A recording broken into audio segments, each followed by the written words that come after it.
अरे देखो हम तो कहते नहीं कि इस बार जो बाटे भाजपा के कमल पर बटन दबा के मोदी जी के ही नरेंद्र मोदी जी के ही प्रधानमंत्री बनावे मारते कही के नरेंद्र मोदी के प्रधानमंत्री बनाए बा और राहुल गांधी का कम बढ़े।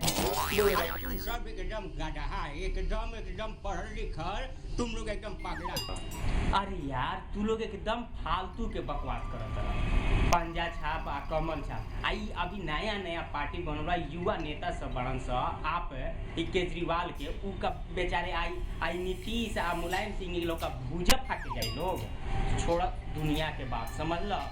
सबसे बढ़िया बा कि हमनी के आप पार्टी के वोट देवल जाओ झाड़ू आई तुम ये भगौरवा के बात कर रहे हो। अरे जो मुख्यमंत्री नहीं बन सका, अब नहीं चला सका सरकार, मुख्यमंत्री बन के वो प्रधानमंत्री बन के देश का खाद चलाएगा कहीं। देखो भाई सोचो समझो बूथ पर जाओ, समझा ना। हर बार 60-65 साल से तुम लोग किसी न किसी को प्रधानमंत्री बना रहे हो। इस बार पहले मशीन चेक करो और उसके बाद वोट करो। अब मशीन कैसे चेक करोगे मालूम है तुम लोग को? नहीं मालूम, हम बताता हूँ। देखो कमल का जो निशान है उसके बगल में एक लाल बटन, उसको दाबोगे तो मशीनवा करेगी पिंग।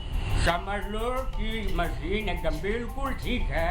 अब तब उसको अपना कोई भी बटन दबा के जिसको वोट देना है उसको दो, जाओ बूथ पर जाओ।